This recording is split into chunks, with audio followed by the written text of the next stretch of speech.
संघीय निजामती सेवा सम्बन्धी विधेयकमा ट्रेड युनियन अधिकार कटौती नगरिएको प्रधानमन्त्री पुष्पकमल दाहाल प्रचण्डको भनाई। वर्तमान संविधान बीपी विचारकै सार रहेको राष्ट्रपति रामचन्द्र पौडेलको जिकिर। गृहमन्त्री नारायण काजी श्रेष्ठको राजीनामा माग्दै तरुण दलको प्रदर्शन। प्रधानमन्त्रीलाई तरुण दलका अध्यक्षको चेतावनी कि गृहमन्त्रीलाई हटाउनुस् कि आफै हट्नुस्। गृह मन्त्रालयकै योजनामा यादवमाथि आक्रमण भएको आशंका रहेको तरुण दलको स्पष्टोक्ति। तरुण दलले गरेको प्रदर्शन नियन्त्रणमा लिन ताप्लेजुङमा प्रहरीले गर्यो हवाई फायर। 4 समस्या औल्याउँदै माओवादी बारे नारायण काजी श्रेष्ठको समीक्षा लुकाउनु पर्ने कुरा छैन, पार्टीमा भ्रष्टीकरण भयो, कुनै उद्योग व्यवसाय छैन, तर कसरी आलिशान भवनमा बसिरहेका छन् भन्दै नारायण काजी श्रेष्ठले उठाए प्रश्न। देशमा परिवर्तन र सुधारको श्रेय नेकपा माओवादी केन्द्रलाई जाने गृहमन्त्री नारायण काजी श्रेष्ठको दाबी। समाजमा अराजकता मचाउने तत्त्वबारे सूक्ष्म अध्ययन गर्न सेनालाई रक्षा मन्त्रीको आग्रह। नेकपा एमालेका अध्यक्ष केपी शर्मा ओलीलाई भेट्न बालकोट पुगिन् नेपाल समाजवादी पार्टी नेसपाका नेता मानुसी एमी भट्टराई। ओलीलाई भेट्न बालकोट किन पुगिन् बाबुराम भट्टराईकी छोरी मानुसी बालकोट, यसको विषयमा पुरै जानकारी। भ्रष्टाचारका फाइल सत्ता रक्षा कवचका रूपमा मात्र खोलिएको राप्रपा अध्यक्ष राजेन्द्र लिङदेनको आरोप। राष्ट्रिय सभाको बैठक अनिश्चित कालका लागि स्थगित। संघीय निजामती सेवा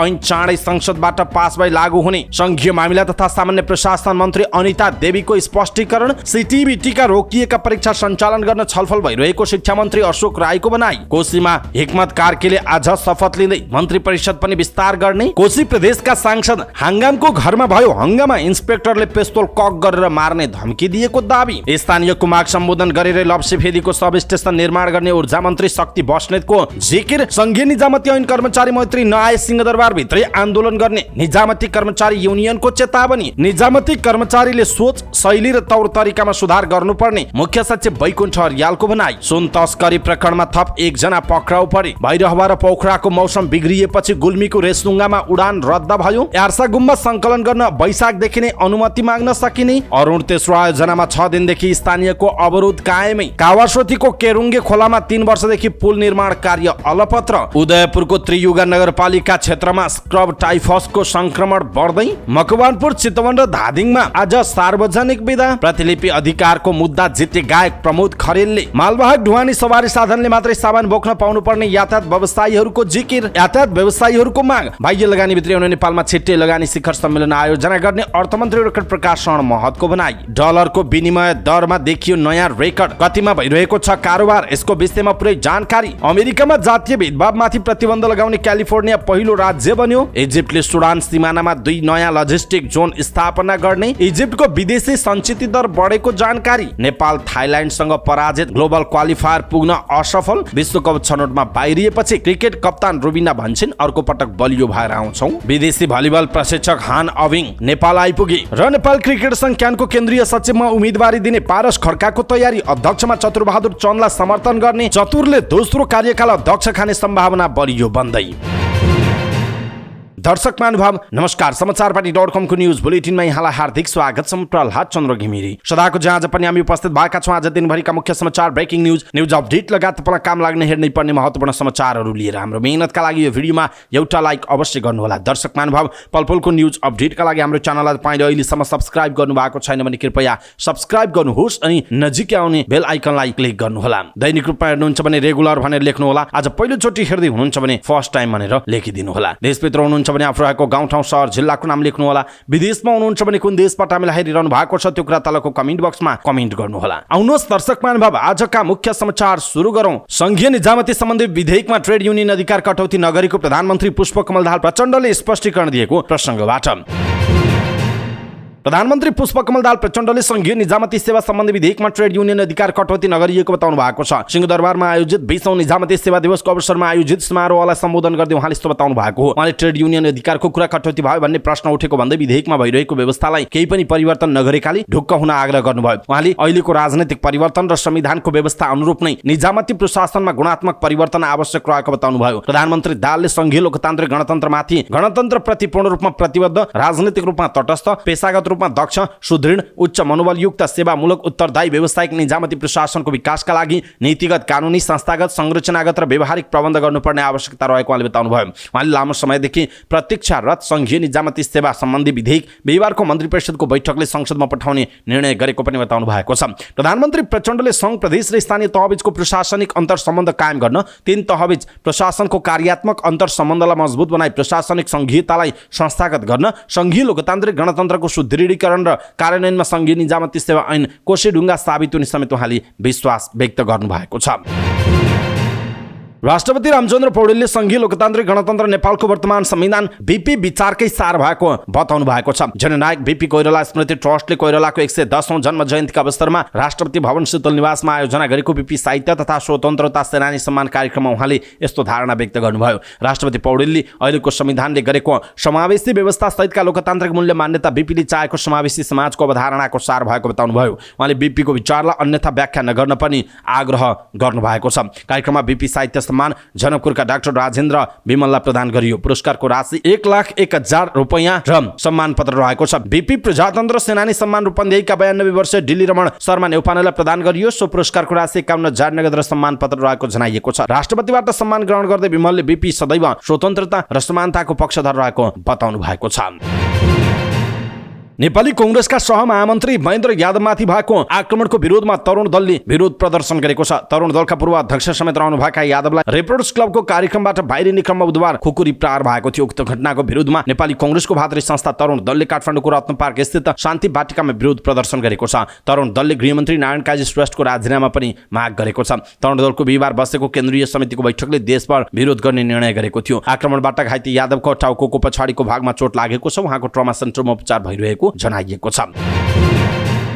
यसैबीच नेपाल तरुण दलका अध्यक्ष विद्वान घिमिरेले गृहमन्त्री नारायण काजी श्रेष्ठलाई तुरुन्तै बर्खास्त गर्न प्रधानमन्त्री पुष्पकमल दाहाल प्रचण्डसँग माग गर्नु भएको छ। हटाउने भए गृहमन्त्रीलाई नहटाउने भए आफै हट्न उहाँको चेतावनी छ। कांग्रेसका सहमहामन्त्री महेन्द्र यादवमाथि भएको आक्रमणका विरुद्ध आयोजित प्रदर्शनपछि सम्बोधन गर्दै गुरुङले आफ्नै पार्टी समेत सहभागी माओवादी नेतृत्वको सरकारमाथि खनिनु भएको छ। कांग्रेसको कानमा बन्दुक राखेर माओवादीले अर्कै व्यवस्था ल्याउन खोजेको आशंका प्रकट गर्दै उहाँले यो सरकारलाई अब बोकेर हिँड्न नसक्ने बताउनु भएको छ। यादवमाथिको आक्रमणमा उहाँले सिधै गृहमन्त्रीमाथि प्रश्न उठाउनु भएको छ। हाम्रो नेतामाथि दिनदहाडै खुकुरी प्रहार भएको छ। उहाँको हत्या गर्ने प्रयास भएको छ। म गृहमन्त्रीज्यूलाई भन्न चाहन्छु, उहाँले भन्नुभयो, उहाँसँग मेरो व्यक्तिगत रेसिबी छैन, तर घटनाक्रमले के देखाउँछ भने हत्यारालाई दायाँ बायाँ प्रहरीको सेक्युरिटीमा बसेर मिडियालाई अन्तर्वार्ता दिने वातावरण कसले बनायो। यो आक्रमणको पछाडि अहिलेको सरकार र गृह मन्त्रालयको कुनै न कुनै योजना छ भन्ने हामीलाई शंका लागेको छ। उहाँको भनाइ छ, अहिलेको गृहमन्त्रीमाथि हामीलाई विश्वास छैन। हाम्रो पार्टीका साथी र सुरक्षाकर्मीको काँधमाथि बन्दुक राखी पड्काउने काम माओवादीले गरेको छ। म सुरक्षा निकायलाई पनि चेतावनी दिन चाहन्छु, यदि गृहमन्त्रीको आदेशमा प्रयोग हुनुभयो भने तपाईहरुको पनि खबरदारी हामीले गर्नेछौँ। अब हामी यो सरकारलाई बोकेर अगाडि बढ्न सक्दैनौँ। विशेष अवस्थामा माओवादीलाई सरकारको नेतृत्व दिएका थियौँ, तर माओवादी अहिले खाओवादी भएका छन्। राजावादी र माओवादी एउटै हुन् कि भन्ने हामीलाई लागिरहेको छ। अब हामीमाथि हमला भएको हामी टुलुटुली हेरेर बस्न सक्दैन। देशभरिका विद्यार्थी साथीहरूलाई यो संविधान र व्यवस्थाको सुरक्षा गर्न अर्को आन्दोलनका निम्ति तयार रहन आह्वान गर्छु। जबसम्म गृहमन्त्रीले राजीनामा दिनुहुन्न तबसम्म आन्दोलन जारी रहन्छ, उहाँको भनाइ छ। पुष्पकमल दाहालज्यू, तपाईसँग दुई विकल्प छन्, तुरुन्त गृहमन्त्रीलाई बर्खास्त गर्नुस् या तपाईँ नै हट्नुस्, विद्वानको भनाइरहेको छ। दर्शक महानुभाव, यसप्रति तपाईको धारणा के छ? आफ्नो धारणा तलको कमेन्ट बक्समा कमेन्ट गर्नुहोला। यसैबीच ताप्लेजुङमा नेपाली कांग्रेसको भातृ संगठन नेपाल तरुण दलले गरेको प्रदर्शन नियन्त्रणमा लिन प्रहरीले हवाई फायर नै गरेको छ। जिल्लाका प्रहरी प्रमुख एवं प्रहरी नायब उपरीक्षक डीएसपी राजन लिम्बुले निलम्बनको माग गर्दै तरुण दलका कार्यकर्ताले जिल्ला प्रहरी कार्यालयमा ढुङ्गामुढा गरेपछि प्रहरीले हवाई फायर गरेको हो। प्रदर्शनका क्रममा उनीहरूले जिल्ला सदरमुकाम भित्र रहेका प्रहरी भिटहरूमा समेत क्षति पुर्याएका छन्। तरुण दलको टोली जिल्ला प्रशासन कार्यालय घेराउमा रहेको बताइएको छ। प्रदेश सांसद खगेन सिंह हंगाममाथि प्रहरीले कुटपिट गरेको भन्दै तरुण दल आन्दोलित भएको हो। उनीहरूले बिहिबार राति प्रहरीले सांसद निवासमा आक्रमण गरेको समेत आरोप लगाएका छन्।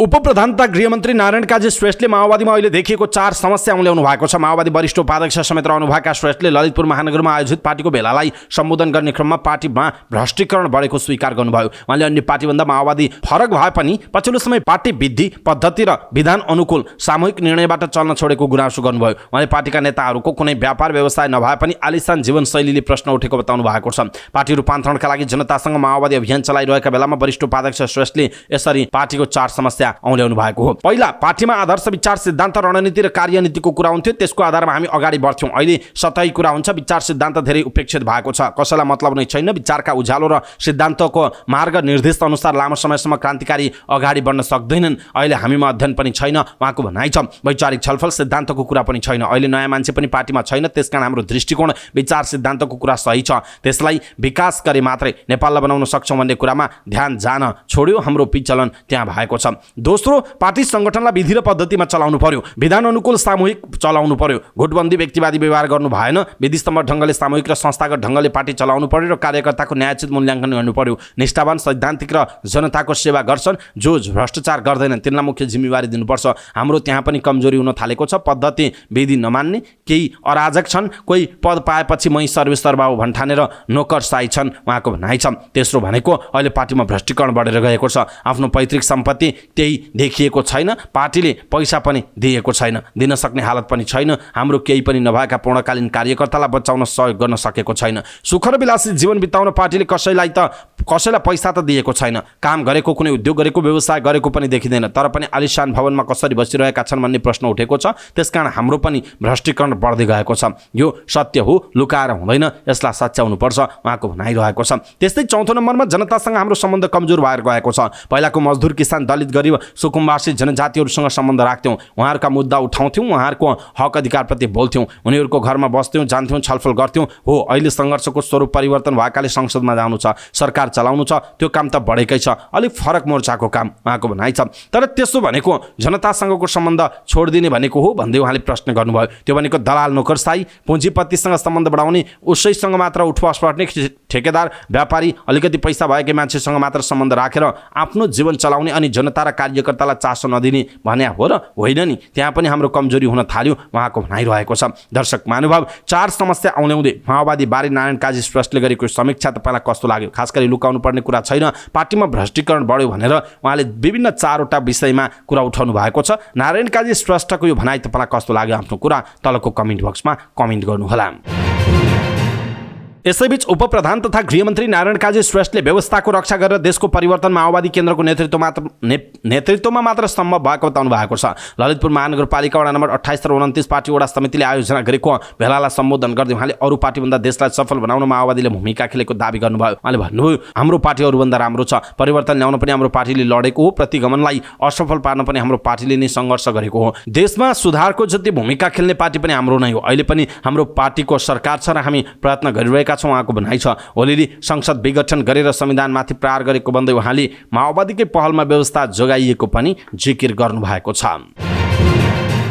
उपप्रधान एवं रक्षा मन्त्री पूर्णबहादुर खड्काले देशलाई पुनः अस्थिरताको भुमरीमा धकेल्ने र जनतामा डर त्रासको वातावरण सृजना गरी आफ्नो अभिष्ट पूरा गर्ने क्रियाशील तत्त्वहरूलाई राष्ट्रिय सुरक्षाका लागि चुनौती बनेको बताउनु भएको छ। त्यस्तो अवस्थामा नेपाली सेनाको भूमिका महत्त्वपूर्ण रहने उहाँको भनाइरहेको छ। जङ्गी अड्डामा सुरु भएको पश्चिमी नेपाल सेनाको 2 दिवसीय पृतनापति समन्वयात्मक बैठकलाई सम्बोधन गर्दै उपप्रधान तथा रक्षा मन्त्री खड्काले सेनाले सुरक्षा निकाय लगायतका सम्बन्धित निकायहरूसँग प्रभावकारी सम्बन्ध कायम गर्दै भावी चुनौतीहरूको विश्लेषण तथा मूल्याङ्कन अत्यन्त प्रशंसनीय ढङ्गले गर्दै आएको बताउनु भएको छ। उहाँले नेपाली सेनाले विपद प्रतिकार, महामारी, प्रकृति र पर्यावरण संरक्षण, विकास निर्माणका साथसाथै राष्ट्रिय तथा अन्तर्राष्ट्रिय क्षेत्रमा पुर्याइएको योगदानबाट प्राप्त उपलब्धि र ख्यातिको प्रशंसा समेत गर्नुभएको छ। खड्काले देशका रणनीतिक तथा संवेदनशील क्षेत्रहरूको सुरक्षा एवं वर्तमान समयमा राष्ट्रिय चुनौतीको रूपमा रहेको साइबर स्पेस सुरक्षार्थ नेपाली सेनाबाट लिएका पहल तथा सरकारलाई प्राप्त राय सुझावका लागि आभार व्यक्त गर्नुभएको छ। खड्काले विभिन्न विषयहरूलाई राष्ट्रिय मुद्दाको रूपमा उठाई राष्ट्रियता र राष्ट्रिय एकता खलबल्याउन खोज्ने, देशलाई पुनः अस्थिरताको भुमरीमा धकेली जनतामा डर र त्रासको वातावरण सृजना गरी आफ्नो अभिष्ट पूरा गर्न क्रियाशील तत्त्वहरूलाई राष्ट्रिय सुरक्षाको प्रमुख सुरक्षाको रूपमा लिई नेपाली सेनाले आफ्नो प्राथमिकतामा राखी कार्य गर्नेछ भन्ने विश्वास समेत व्यक्त गर्नुभएको छ। कार्यक्रम सुरु गर्दै प्रधान सेनापति प्रभुराम शर्माले नेपाली सेनाले सदैव वैधानिक सरकार र नेपाली जनताप्रति उत्तरदायी रहँदै आफ्नो जिम्मेवारी वहन गरिरहेको बताउनु भएको छ। उहाँले नेपाली सेनालाई थप सुदृढीकरण र आधुनिकीकरण गर्नेतर्फ सरकार रक्षा मन्त्रालयबाट प्राप्त सहयोगको लागि आभार समेत व्यक्त गर्नुभएको छ। नेकपा एमालेका अध्यक्ष केपी शर्मा ओलीसँग नेपाल समाजवादी पार्टी नेकपाका नेता मानुषी भट्टराई र जेकेन्द्र श्रेष्ठले भेट गर्नु भएको छ। बुधबार साँझ भएको भेटको तस्बिर मानुषीले शुक्रबार फेसबुकमा सार्वजनिक गर्नुभयो। उहाँले भेटमा समसामयिक राजनीतिक विषयमा छलफल भएको बताउनु भएको छ। उहाँका अनुसार भेटमा अध्यक्ष ओलीले नेपालको राजनीतिको विगत र वर्तमानको अवस्थाबारे बताउनु भएको थियो। करिब 2 घण्टा लामो भेटमा ओलीले मुलुकमा बलियो राष्ट्रिय शक्ति बनाउनु पर्ने बताएको भट्टराईले बताउनुभयो। मलाई पहिलेदेखि नै भेट्न मन लागेको थियो, त्यो कुरा उहाँसम्म पुगेछ र मलाई बोलाउनु भयो। त्यसपछि हामी भेट्न गयौँ। उहाँले भन्नुभएको छ, भेटमा राष्ट्रिय राजनीतिका विषयमा छलफल भयो। उहाँ केपी ओलीले बलियो राष्ट्रिय शक्ति बनाउनु पर्छ भन्नुभयो। उहाँको भनाइरहेको छ।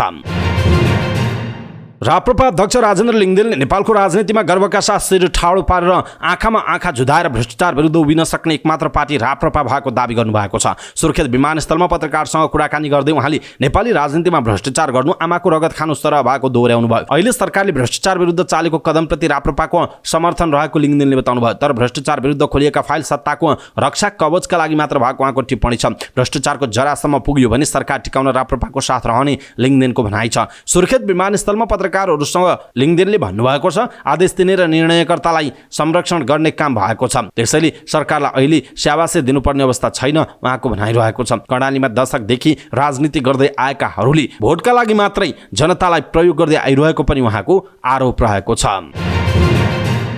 राष्ट्रिय सभाको बैठक अनिश्चितकालका लागि स्थगित भएको छ। भदौको 24 गते बिहान 11 बजेका लागि बोलाइएको बैठक अर्को सूचना जारी नभएसम्मका लागि स्थगित भएको छ। अर्को बैठकको मिति र समय राष्ट्रिय सभाका अध्यक्ष गणेश प्रसाद तेमिल सिन्हाले पछि निर्धारण गर्ने गरी अनिश्चितकालका लागि स्थगित भएको संसद सचिवालयले जनाएको छ। संसद सचिवालयका महासचिव भरतराज गौतमले विज्ञप्ति निकालेर राष्ट्रिय सभाको अध्यक्षले अर्को सूचनाद्वारा तोक्ने मिति र समयमा बैठक बस्ने गरी बैठक स्थगित गरेको जानकारी दिनुभएको छ। राष्ट्रिय सभामा 3वटा विधेयक विचाराधीन छ। अध्यागमन विधेयक, विधान व्यवस्थापन समिति दफावार छलफल गरी प्रतिवेदन सभामा पेश भइसकेको छ। विद्युतीय कारोबार सम्बन्धी विधेयक र राष्ट्रिय मर्यादा सम्बन्धी विधेयक विधान व्यवस्थापन समितिमा दफावार छलफलमा रहेको जनाइएको छ।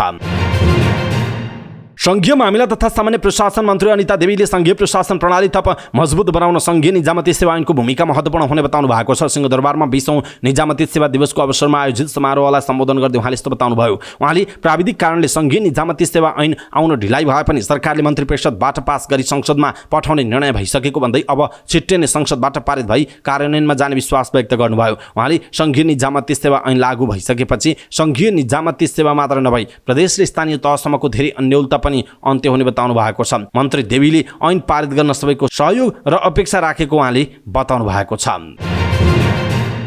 शिक्षा विज्ञान तथा प्रविधि मन्त्री अशोक कुमार राईले प्राविधिक शिक्षा तथा व्यावसायिक तालिम परिषद सीटीबीटी को रोकिएका परीक्षाहरू सञ्चालन गर्न छलफल भइरहेको बताउनु भएको छ। प्रतिनिधि सभा अन्तर्गतको शिक्षा स्वास्थ्य तथा सूचना प्रविधि समितिको बैठकमा बोल्दै मन्त्री राईले चिकित्सा शिक्षा आयोग र प्राविधिक शिक्षा तथा व्यावसायिक तालिम परिषद सीटीबीटी को विवादका कारण रोकिएका परीक्षाहरू सञ्चालन गर्नका लागि आवश्यक छलफल भइरहेको बताउनु भएको हो। उहाँले परीक्षा गर्ने वातावरण बनाउनका लागि मन्त्रालय, चिकित्सा शिक्षा आयोग र सीटीबीटीका बीचमा छलफल भइरहेको उहाँले स्पष्ट पार्नुभयो। उहाँले आयोगले जाँच गरी कोटा निर्धारण गरेर परीक्षा लिने अवस्थासम्म पुर्याउने उहाँको भनाइ छ। सीटीबीटीको बैठक बसेर स्तरोन्नति हुन चाहेका कलेजहरूको सम्बन्धमा निर्णय गरेर आयोग समक्ष पठाइने पनि उहाँले बताउनु भएको छ। उहाँले नर्स तथा स्वास्थ्य कर्मीको जनशक्ति उत्पादनका लागि नीतिगत तहमै अध्ययन गर्नुपर्ने आवश्यकता औल्याउनु भएको छ। सर्वोच्च अदालतको परमादेशपछि नेकपा एमाले संसदीय दलका नेता हिक्मत कुमार कार्कीले आज कोशी प्रदेशको मुख्यमन्त्रीको शपथ लिनुहुने भएको छ। सर्वोच्च अदालतको परमादेश अनुसार कोशी प्रदेश प्रमुखको कार्यालयले उहाँलाई मुख्यमन्त्री नियुक्तिको तयारी थालेको छ। शुक्रबार साँझसम्म शपथ ग्रहण गर्ने तयारी भएको छ। सर्वोच्च अदालतले कोशी प्रदेश सभाको सबैभन्दा ठूलो दलको नेता हिक्मत कुमार कार्कीलाई 48 घण्टाभित्र मुख्यमन्त्रीमा नियुक्त गर्न परमादेश जारी गरेको थियो। मुख्यमन्त्रीसँगै आज 2 जना मन्त्रीलाई पनि शपथ ग्रहण गराउने एमालेको तयारी छ। नेकपा एमाले स्रोतका अनुसार तेलकुमार मेन्याङबो र एकराज कार्कीलाई मन्त्री बनाउने तयारी छ। मेन्याङबोले कार्की नेतृत्वको सरकारमा यसअघि पनि मन्त्री भएर काम गर्नु भएको छ। गत पुसमा नेकपा माओवादी केन्द्रको समर्थनमा मुख्यमन्त्री हुनुभएका कार्कीले पछि विश्वासको मत पाउन सक्नु भएको थिएन। त्यसपछि नेपाली कांग्रेसका उद्धव थापा मुख्यमन्त्री भए पनि उहाँको नियुक्ति सर्वोच्च अदालतले 2 पटक बदर गरेको छ। जात्रामा भएको विवादपछि कोशी प्रदेशका सांसद खगेन सिंह हंगामको घरमा पुगेर प्रहरी टोलीले हुल उज्जत गरेको जनाइएको छ।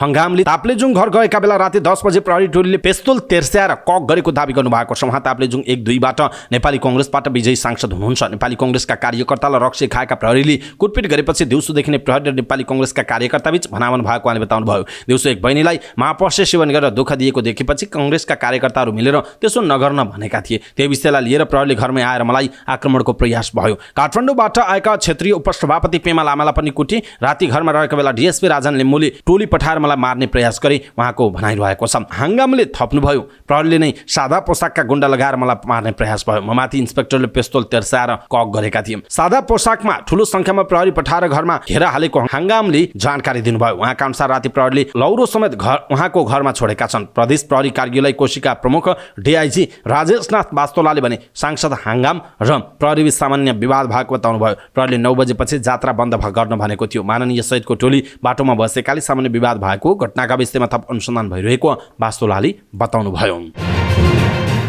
सरकारले काठमाडौँको शङ्खरापुर नगरपालिका 3 स्थित बोजिनीमा स्थानीय प्रभावितहरूको मागलाई सम्बोधन गरेर मात्रै लप्सी फेदी सब स्टेसनको निर्माण कार्य अगाडि बढाउने भएको छ। ऊर्जा जलस्रोत तथा सिंचाई मन्त्रालयमा बिहिबार आयोजित सरोकारवाला पक्षसँगको छलफलमा ऊर्जा जलस्रोत तथा सिंचाई मन्त्री शक्तिबहादुर बस्नेतले राष्ट्रिय आवश्यकतालाई ख्याल गर्दै सो सब स्टेसन तत्काल निर्माण गर्नुपर्ने आवश्यकता ल्याउनु भएको हो। तत्काल निर्माण कार्य अगाडि बढाउने सन्दर्भमा उहाँले स्थानीयवासीको समस्या समाधानका लागि सरकारले प्रयास जारी राख्ने बताउनु भएको छ। तामाकोशी तथा सुनकोशी नदी र कोशीका सहायक खलाहरूमा निर्माण भएका तथा हुने जलविद्युत आयोजनाको विद्युत काठमाडौँ उपत्यकामा ल्याउन र स्थानीय रूपमा आपूर्ति लप्सी फेदीमा 400, 220, 132, 11 केबी सब स्टेसन निर्माण गर्न लागि जनाइएको छ। सब स्टेसनमा रामेछापको नयाँ खिम्तीबाट सुरु भई सिन्धुपाल्चोकको 12 विसे हुँदै लप्सी फेदीसम्मको 400 केबी प्रसारण लाइन जोडिनेछ। नयाँ खिम्ती 12 विसे लप्सी फेदी 400 केबी प्रसारण लाइन निर्माणको अन्तिम चरणमा छ। लप्सी फेदी सब स्टेसनबाट भक्तपुरको चाङ्गो नारायणसम्मको 132 केबी प्रसारण लाइन र सब स्टेसन निर्माणाधीन रहेको जनाइएको छ। चाङ्गो नारायण 132 केभी सब स्टेसनको सम्पन्न हुने चरणमा रहेको जनाइएको छ। सब स्टेसनका लागि 50 जना जग्गाधनीहरूको 172 रोपनी जग्गा अधिग्रहणका लागि 2074 जेठमा सार्वजनिक सूचना प्रकाशित गरी 100 वर्षको मागमा मुआवजा तथा क्षतिपूर्ति रकम निर्धारण गरिएको थियो। मुआवजा तथा क्षतिपूर्ति बापत करिब 50 करोड रुपैयाँ वितरण गरिएको जनाइएको छ। संघीय निजामती ऐन कर्मचारी मैत्री न्याय सिंहदरबारभित्रै आन्दोलन गर्ने निजामती कर्मचारी युनियनको चेतावनी रहेको छ। निजामती कर्मचारी युनियनका वरिष्ठ उपाध्यक्ष उत्तम कुमार कटुवालले संघीय निजामती सेवा ऐन कर्मचारी मैत्री न्याय सिंहदरबारभित्रै आन्दोलन गर्ने चेतावनी दिनुभएको छ। सिंहदरबारमा 20औं निजामती सेवा दिवसको अवसरमा आयोजित कार्यक्रममा बोल्दै उहाँले यस्तो बताउनु भएको हो। ऐनमा ट्रेड युनियन अधिकारलाई खुम्च्याउने प्रयास भएको कुरा सुनिँदै आएको भन्दै उहाँले आफूहरूको अधिकार छाँटकाँट गर्ने कुरा केमार्थ स्वीकार्य नहुने बताउनु भएको छ। उहाँले 2075 सालमा समायोजन कर्मचारीको पक्षमा नभएको भन्दै एकपटकलाई सङ्घ प्रदेश स्थानीय तह 3 तहमै समायोजन रोजना सबै कर्मचारीलाई दिनुपर्ने बताउनु भएको छ। उहाँले बन्द हडताल सहितको ट्रेड युनियन अधिकार हामीले प्राप्त गरेको भन्दै आफूहरूको अधिकार जस्ताको त्यस्तै आउनुपर्ने बताउनु भयो। उहाँले अहिले सङ्घ प्रदेश स्थानीय 3 तहकै श्रेणीविहीन कर्मचारीको व्यवस्था र खरिदारबाट हुने व्यवस्थालाई यथावत राखी नासुबाट अधिकृत हुने व्यवस्थालाई 50% राख्नुपर्ने बताउनु भयो। कार्यवाहक अध्यक्ष समेत रहनुभएका कटुवालले ट्रेड युनियन अधिकार खुम्च्याउने गरी नल्याउन आग्रह समेत गर्नुभएको छ। सरकारका मुख्य सचिव डाक्टर वैकुण्ठ रियालले निजामती कर्मचारी भित्रका सोच शैली र तौर तरिकामा सुधार गर्नुपर्ने आवश्यकता रहेको बताउनु भएको छ। सिंहदरबारमा 20औं निजामती सेवा दिवसको अवसरमा आयोजित समारोहलाई सम्बोधन गर्दै उहाँले एकात्मक ढाँचाको प्रशासन यन्त्रलाई संघीय शासन व्यवस्था अनुकूल हुने गरी रूपान्तरण गर्न निजामती कर्मचारी भित्रका सोच शैली र तौर तरिकामा सुधार गर्नुपर्ने आवश्यकता रहेको बताउनु भयो। उहाँले नागरिकले अपेक्षा गरे अनुरूप आफूलाई गतिशील र प्रभावकारी बनाई कानुनको कार्यान्वयन, नागरिक मैत्री सेवा प्रवाह, सदाचार र निष्ठा सहित 21औं शताब्दीको सार्वजनिक प्रशासनका आदर्श मूल्य मान्यतामा आफूलाई खर उतार्नुपर्ने चुनौती निजामती कर्मचारी सामु रहेको पनि बताउनुभयो। मुख्य सचिव रियालले मुलुकले अंगीकार गरेको विकास, समृद्धि र सुशासन र दीर्घकालीन लक्ष्यलाई व्यवहारमा उतार्न समग्र निजामती प्रशासन अझ बढी सृजनशील र व्यावसायिक हुनुपर्ने खाँचो रहेको बताउनु भएको छ। उहाँले संविधान बमोजिम संघीय इकाइ बीच प्रशासनिक समन्वय कायम गर्दै सार्वजनिक प्रशासनलाई सक्षम, निष्पक्ष, पारदर्शी, भ्रष्टाचार मुक्त बनाउँदै नागरिकले प्रत्यक्ष अनुभूति गर्ने गरी सुशासनको प्रत्याभूति दिलाउने निजामतीको प्रारम्भिक अभिभारा भएको पनि बताउनु भएको छ।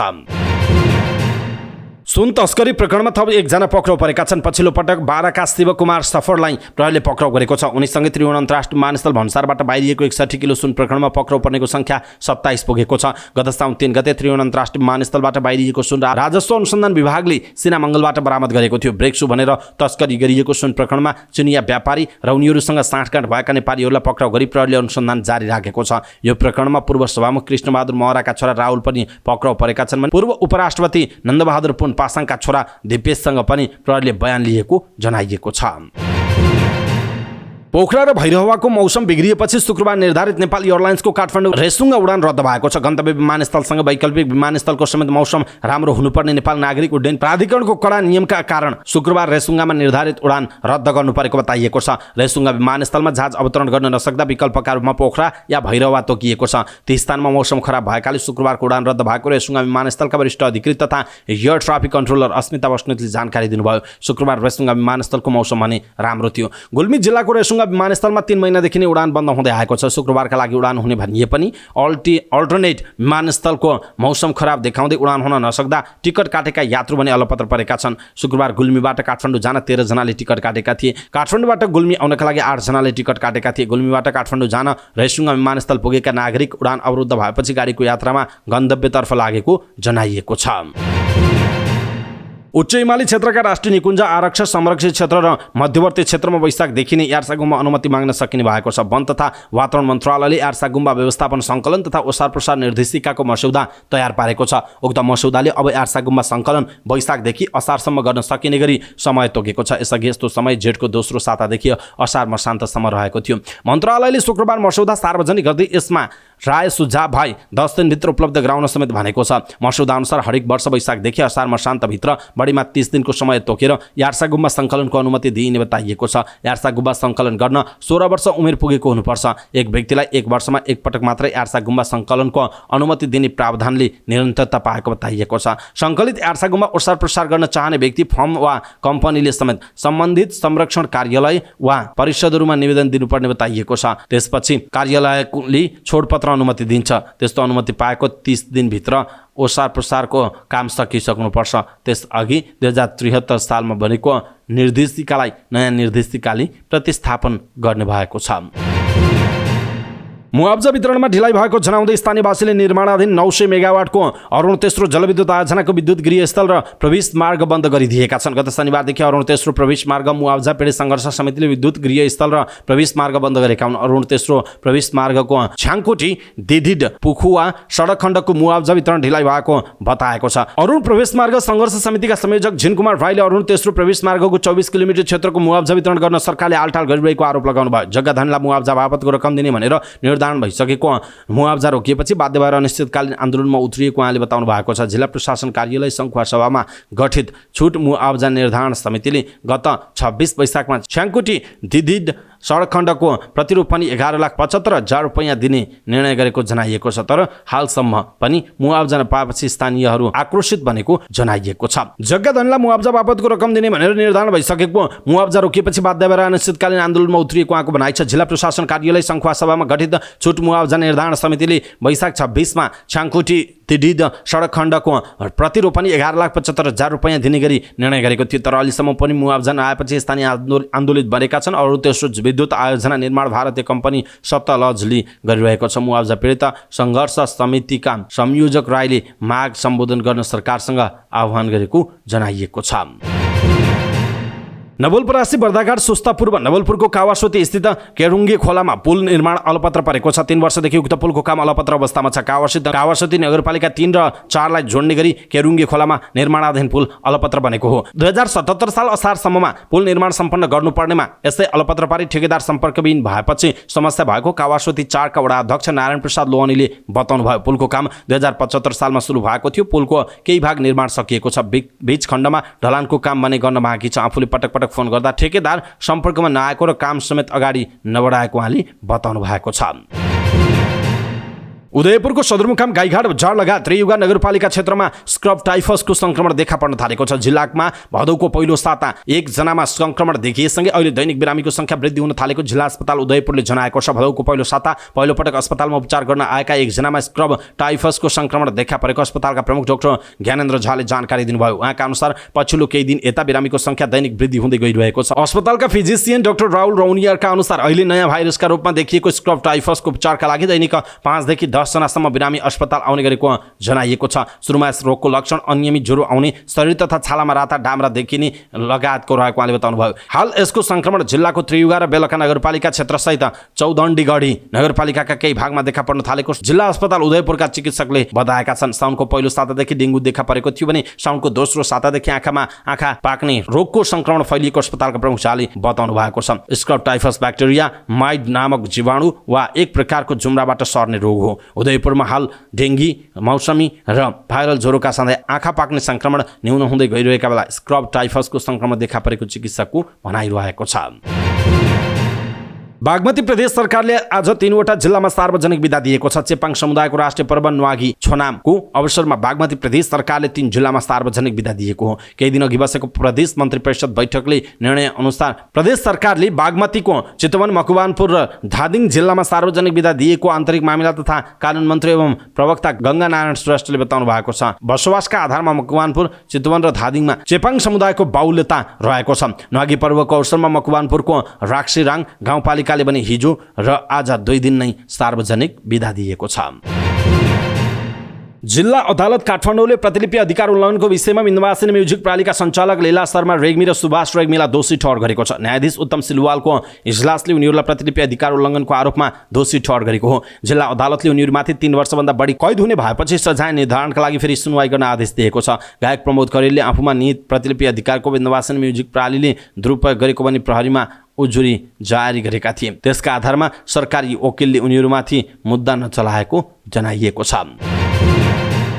यातायात व्यवसायीहरूले प्रयोजन विपरीतका सवारी साधनहरूले गरिरहेको मालवाहक ढुवानी तत्काल रोक्न सरकारसँग माग गरेका छन्। पछिल्लो समय एउटा प्रयोजनका लागि ल्याइएका सवारी साधनहरू मालवाहक वा यात्रुवाहक सवारी साधनको रूपमा प्रयोग बढेको भन्दै त्यस्तो प्रयोग तत्काल रोक्न व्यवसायीहरूले माग गरेका छन्। यातायात व्यवसायीहरूले सरकारले सार्वजनिक यातायात र निजी प्रयोजनका लागि दर्ता भएका सवारी साधनहरूमा प्रयोजन अनुसार प्रयोग भए नभएको जाँच गरी कारबाही गर्न आग्रह गरेका छन्। उनीहरूले निजी प्रयोजनका लागि दर्ता भएका सवारी साधनहरूले प्रयोजन विपरीत यात्रा र ढुवानी सेवा दिन नपाउने कानुनी व्यवस्था रहेको बताएका छन्। उनीहरूले सार्वजनिक र निजी सवारी साधनको विषयमा स्पष्ट नीति फितलो हुँदा मालवाहक सवारी साधनहरू चल्न नसक्ने अवस्थामा रहेको बताउनुभयो। नेपाल यातायात व्यवसायी राष्ट्रिय महासङ्घका उपाध्यक्ष सरोज सिटौलाले प्रयोजन विपरीत चल्ने सवारी साधनहरूलाई सरकारले कडाई गर्नुपर्ने बताउनुभयो। उहाँले कृषिमा सुविधा लिएर जोत्नका लागि सवारी साधन बनाइएकाले कृषिका लागि दर्ता भएका ट्र्याक्टरले ढुवानी गर्न पाउने दावी गर्नुभयो। उपाध्यक्ष सिटौलाले बालुवा, गिटी, रड र सिमेन्ट बोक्नका लागि ट्र्याक्टर प्रयोग भइरहेको भन्दै सरकारले तत्काल रोक्नुपर्ने बताउनुभयो। उहाँले निजी प्रयोजनका लागि दर्ता भएका सवारी साधनहरूले मालवाहक सवारीका रूपमा ढुवानी गर्न पाउँदैन भनेर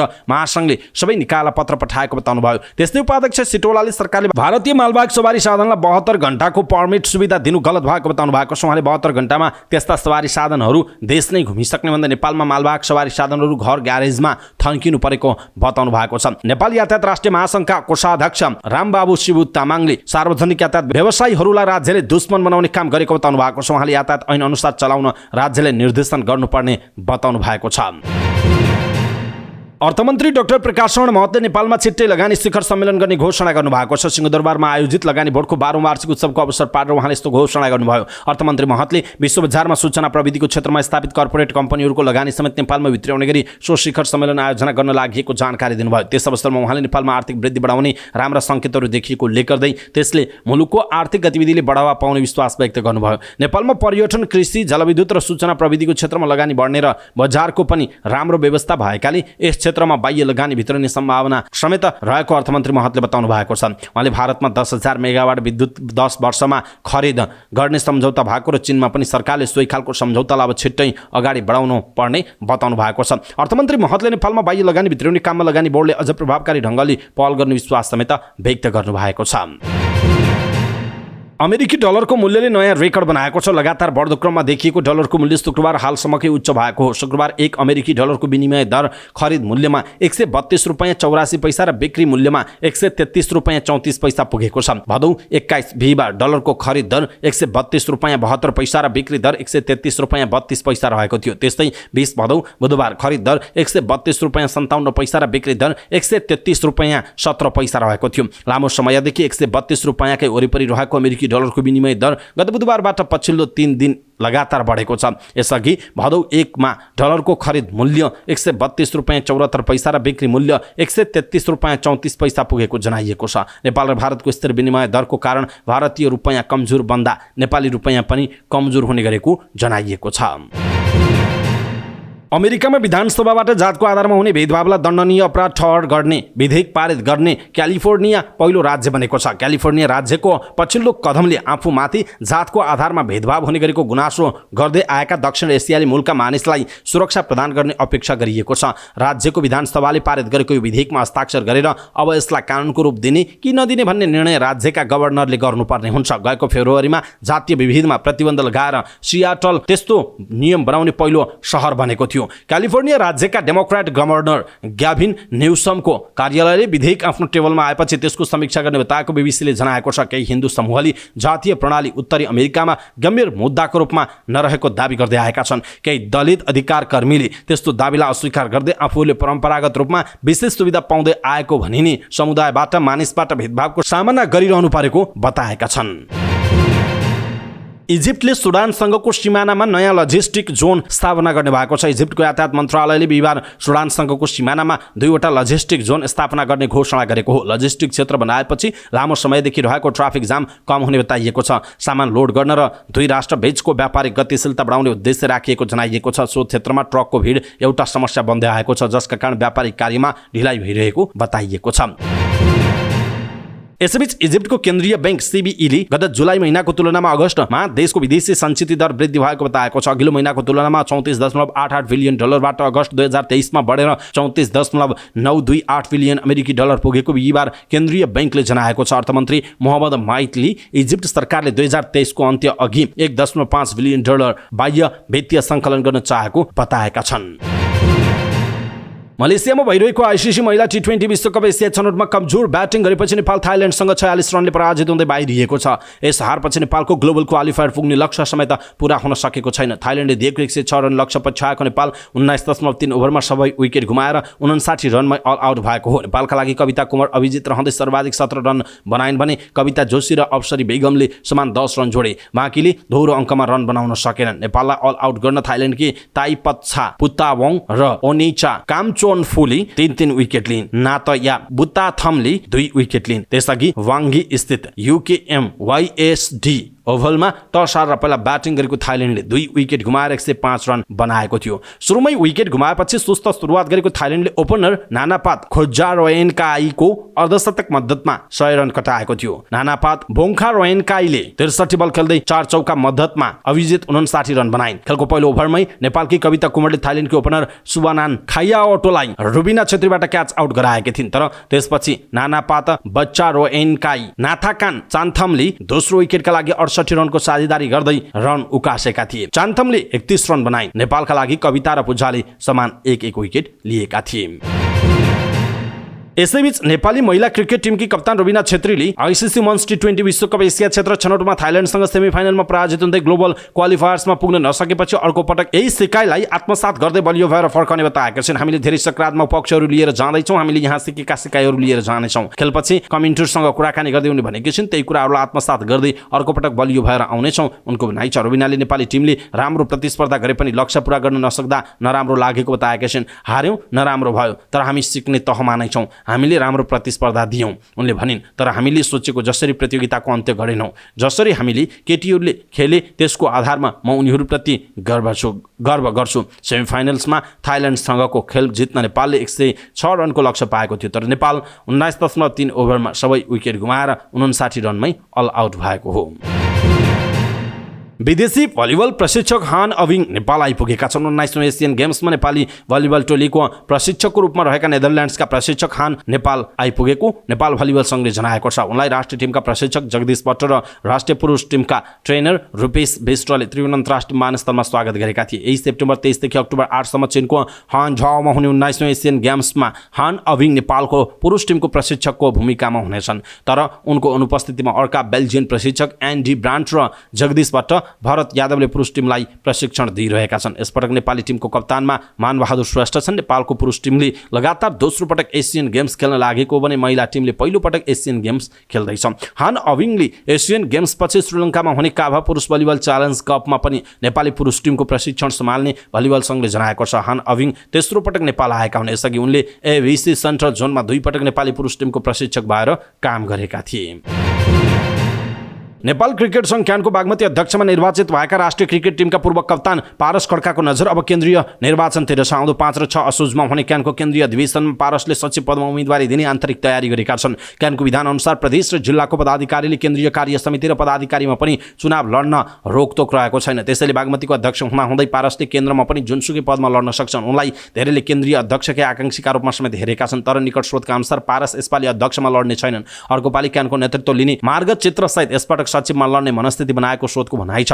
हालका अध्यक्ष चतुरबहादुर चन्दले पुनः क्यानमा दोहोरिने चाहना व्यक्त गरेका छन्। क्यानको जिल्ला र प्रदेश संरचनामा चन्दको बलियो पकड पनि छ। त्यसैले पारसले उनीसँग जुझ्ने भन्दा अहिले मिलेर जाने रणनीति लिएका छन्। स्रोतले भनेको छ उहाँले अन्तिम कार्यकालका लागि अध्यक्षमा चन्दलाई नै समर्थन गर्नुहुन्छ। चन्द अध्यक्ष र पारस सचिव हुने गरी प्यानल उम्मेदवारी दिने तयारी छ, उनको भनाइ छ। क्यानमा अध्यक्ष पछिको प्रभावकारी पदका रूपमा सचिव सेक्रेटरीलाई लिइन्छ। सचिवले प्रवक्ताको भूमिका पनि पाउँछन्। 4 वर्ष बागमती अध्यक्ष र केन्द्रीय सचिवको ओहदामा रहेर क्रिकेट राजनीतिमा भिजिसकेपछि पारसले अर्को कार्यकालमा अध्यक्ष बन्ने उनको योजना हो। यद्यपि उनले आधिकारिक घोषणा गरेका छैनन्। साथीभाइहरूसँग सल्लाह गरेर निर्णय लिने बताउँदै आएका छन्। क्यानको केन्द्रीय चुनावमा अध्यक्षका लागि चतुरबाहेक अर्का आकांक्षी अहिलेसम्म देखिएको छैन। अलि अघि हालका कोषाध्यक्ष रोशन सिंहले चाहना देखाएका थिए, आन्तरिक तयारी पनि गरेका थिए, तर अहिले उनी ब्याक भएका छन्। कार्य समितिमा सम्मानजनक स्थान पाएमा अध्यक्ष चन्दलाई नै समर्थन गर्ने उनको रणनीति छ। पारस र सिंह दुवैको समर्थन पाउँदा चन्द क्यानको अध्यक्षमा पुनः निर्वाचित बन्ने सम्भावना पनि बलियो बन्छ। 7 मध्ये 5 वटा प्रदेशको समर्थन चतुर पारसलाई हुनेछ। सुदूरपश्चिम र कर्णाली प्रदेशले चन्दलाई समर्थन गरेका छन्। कोशी, बागमती, गण्डकीको पनि ठूलो स्थाको भोट आउने अपेक्षा चतुर पारस पक्षलाई छ। कुल 85 जना मतदाता मध्ये 50 देखि 55 मत जित्ने आकलन चतुरले गरेका छन्। यता राजनैतिक नेतृत्व पनि उनलाई दोहोर्याउने पक्षमा रहेको बुझिन्छ। चन्द कांग्रेस नेता पनि हुन्। कोरोनाका कारण 4 वर्षको कार्यकालमा राम्ररी काम गर्न पाएकाले उनलाई फेरि मौका दिने प्रधानमन्त्री पुष्पकमल दाहाल प्रचण्ड पनि सकारात्मक रहेको बताइएको छ। क्यानको चुनावमा प्रत्येक जिल्लाबाट आउने एक प्रतिनिधि, प्रदेशहरूले मातहतका जिल्लाको संख्याभन्दा आधा संख्यामा पठाउने प्रतिनिधि, हालका केन्द्रीय समितिका सबै सदस्य, अम्पायर संघका 1 प्रतिनिधि र प्रशिक्षक संघका 1 प्रतिनिधिले भोट हाल्न सक्ने बताइएको छ। अम्पायर र प्रशिक्षक संघका प्रतिनिधिलाई चुनाव लड्ने अधिकार भने हुँदैन, तर केन्द्रीय कार्य समितिका सदस्यले चाहेमा फेरि कुनै पनि पदमा लड्न सक्ने जनाइएको छ। हवस् त दर्शक महानुभाव, समाचारपाटी.com को न्युज बुलेटिन अहिलेका लागि यति नै। हामीले प्रस्तुत गरेका यी समाचारहरूप्रति तपाईँको धारणा के छ? आफ्नो धारणा तलको कमेन्ट बक्समा कमेन्ट गर्नुहोला। हाम्रो मेहनतका लागि यो भिडियोमा एउटा सानो लाइक अवश्य गर्नुहोला। दर्शक महानुभाव, पलपलको न्युज अपडेट हेर्नका लागि हाम्रो च्यानललाई तपाईँले अहिलेसम्म सब्स्क्राइब गर्नुभएको छैन भने कृपया सब्स्क्राइब गर्नुहोस् अनि नजिकै आउने बेल आइकनलाई क्लिक गर्नुहोला। समाचारपाटी.com को न्युज बुलेटिन नेपाली समय अनुसार भोलि बिहान 5 बजे लिएर फेरि हामी उपस्थित हुनेछौँ। पलपलको न्युज अपडेटका लागि समाचारपाटी.com हेर्दै गर्नुहोस्। नमस्कार।